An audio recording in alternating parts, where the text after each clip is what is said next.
And the Washington Post says 2 federal agents are accused of stealing from a criminal website they were investigating. This morning, they face money laundering and wire fraud charges. Chip Reid is in Washington with details from the indictment. Chip, good morning.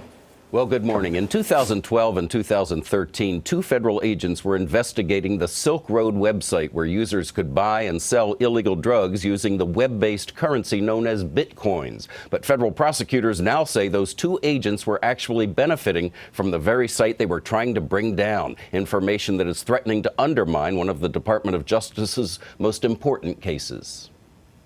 Carl Force, a drug enforcement agent, and Sean Bridges, a member of the Secret Service, were working undercover to unmask this man, Ross Ulbricht. The government suspected the clean-cut 30-year-old was Dread Pirate Roberts, the creator and operator of Silk Road.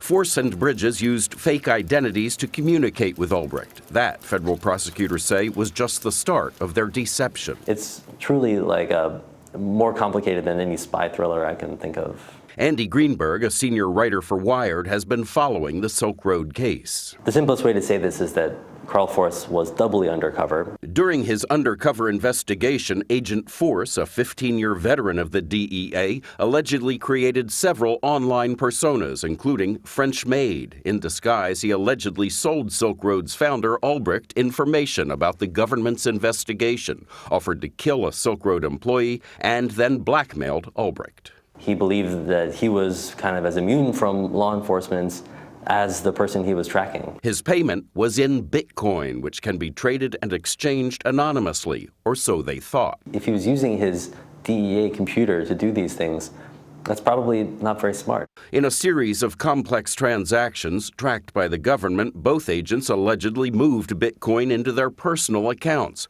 Prosecutors say Agent Bridges stole more than $800,000 worth. They may have succumbed to that temptation of dirty money and the impunity of anonymity, just as all of the users of Silk Road and its drug dealers were.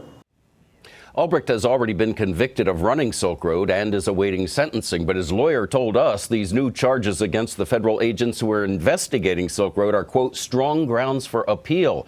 And as we know, the DEA and Secret Service were already under the microscope because of alleged misbehavior by other agents. Now they have a new scandal to deal with. Gail? Oh, boy. Thank you, Chip.